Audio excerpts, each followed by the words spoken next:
Hello বন্ধুরা, আজ হচ্ছে হ্যাপি নিউ ইয়ার। দিনটা আজ আমার কাছে কেন স্পেশাল সেটাই তোমার সাথে শেয়ার করব।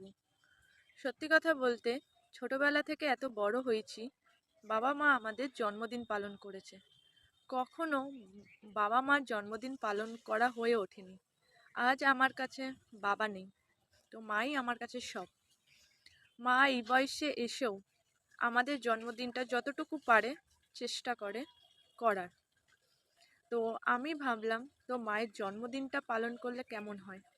মা খুবই খুশি হবে, যেহেতু মা মায়ের জন্মদিন কবে কি কিছুই জানে না, আর আমিও জানি না। তো আধার কার্ড ওয়াইজ এক এক করে করা আছে বলে তাই আজকের দিনটা আমি মায়ের জন্মদিন পালন করতে চাই। তার জন্য ছোট্ট আয়োজন। তারপর লেগে পড়লাম কাজে। প্রথমেই পায়েসটা বসিয়ে দিয়েছি, আর এইদিকে চিকেনটা ম্যারিনেট করে রেখেছে কাকি, যেহেতু কাকি চিকেনটা করবে। আর এইদিকে টমেটোগুলো কেটে রেখেছি চাটনি করার জন্য। আমি চাটনি আর পায়েসটা করেছি, আর কাকি চিকেনটা করেছে। চিকেনের কালারটা দেখো, জাস্ট অসাধারণ। তারপর দুপুরের লাঞ্চ সেরে আস্তে আস্তে একটু ছোট ডেকোরেশন করতে শুরু করে দিলাম।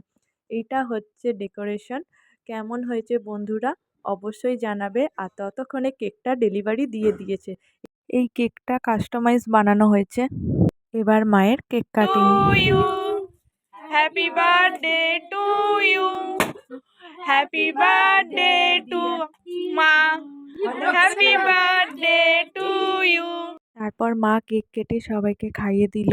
তারপর সবাই মিলে ডিনারটা করে নিলাম। এইভাবেই মায়ের জন্মদিনটা পালন করলাম। তোমাদের কেমন লাগলো আজকের দিনটা অবশ্যই জানিও। বাই।